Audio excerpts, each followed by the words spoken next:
So InfoComm 2016 has been a really good show, but one thing that I like to do at the end of every InfoComm is try to figure out, like, when people look back on this particular InfoComm, what will they think of? You know, every InfoComm has its own identity. You think of it as the year when this happened, the year when this came out, the year when there was a buzz about this.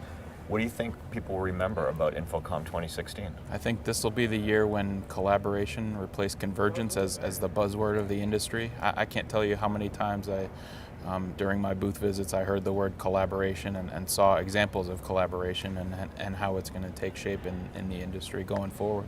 Yeah, I mean, a big part of that, I think, is workplaces are changing so significantly. Like, you look at a workplace nowadays, it's so different than it was like 5 or 6 years ago. And I feel like at InfoComm 2016, so many of the exhibitors are showing solutions that are going to help integrators help their customers adapt to the way workplaces are changing.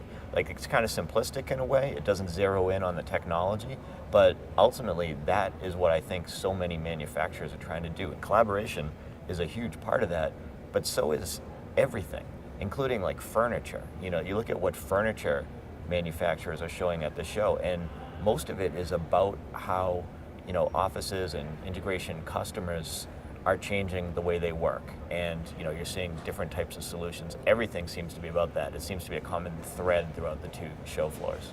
No doubt. I don't think it's going to be an overnight change. I don't think by 2017 will be, everybody will be fully immersed in this collaboration situation. I think it's going to take some time for some end users and customers to kind of buy into the idea of collaboration and changing their workspace. But I do think we saw a lot of examples of the beginning of the push for collaboration this year.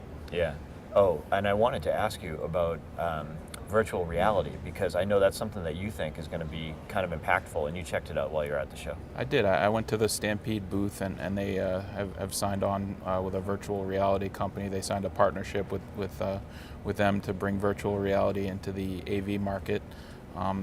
I think the primary application is going to be in government military training.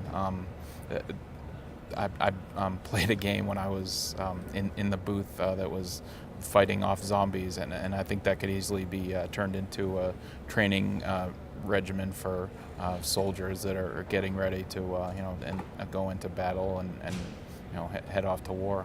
So glad that you get to play games when you're... I know. I probably shouldn't have mentioned that to you, but it was work related, I promise. Yeah, no, I think the virtual reality thing is hard for me and probably a lot of people to kind of wrap their heads around how it'll actually take effect, for an integrator helping out a customer. How do you see it?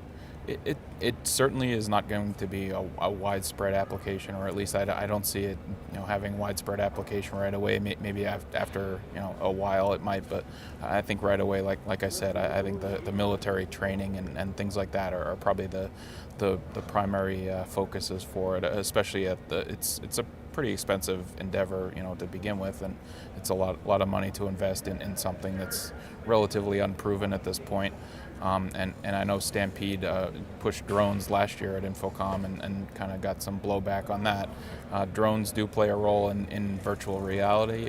The drones are what kind of film the scenes that become incorporated into the virtual reality situation. So maybe that's their place. Maybe you're right. I mean, we can talk about it now, but only time will tell, looking back on InfoComm 2016, what people will remember. But it's been a good show for CI, and it's definitely been a good InfoComm. And we'll see you next year.